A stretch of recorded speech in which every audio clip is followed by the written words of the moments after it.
ಮ್ಯಾಂಗ್ಳೂರಿಂದ ನೇರ ನಮ್ಮ ಮನೆಗೆ ಹೋಗುವಾಗ ತಕ್ಷಣ ನಾನು ನೋಡಿರೋದೊಂದು ಗಾರ್ಡನ್. ನಮ್ಮ ಮನೆ ಪಕ್ಕದಲ್ಲೇ ಇರೋದು green value nursery, but visit ಮಾಡಿರೋದಂತ ಇವತ್ತು ಮಾತ್ರನೇ.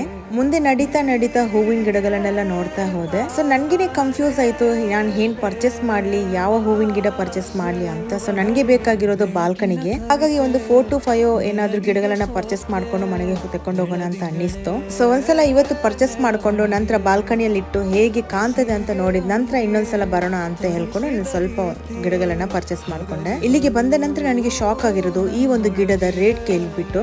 ನೋಡಕ್ಕಂತೂ ತುಂಬಾನೇ ಚೆನ್ನಾಗಿತ್ತು. ಎಷ್ಟು ರುಪೀಸ್ ಅಂತ ಕೇಳುವಾಗ 12,000 ಅಂತ ಹೇಳಿದ್ರು. ನಾನಂತೂ ಶಾಕ್ ಆಗ್ಬಿಟ್ಟೆ. ಸೊ ಗಿಡಗಳಿಗೆ ಇಷ್ಟೆಲ್ಲ ರೇಟ್ ಇದೆಯಾ ಅಂತ ನನ್ಗೆ ಇವತ್ತೇ ಗೊತ್ತಾಗಿರೋದು.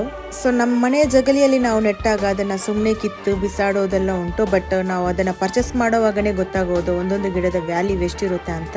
ಹಾಗೆ ನನಗೆ ನನ್ನ ಕಣ್ಣಿಗೆ ಇಷ್ಟ ಆಗಿರುವಂತ ಹೂವಿನ ಗಿಡವನ್ನ ಪರ್ಚೇಸ್ ಮಾಡ್ಕೊಂಡು ನೇರ ನಾನು ಮನೆಗೆ ಹೋಗ್ತಾ ಇದ್ದೆ.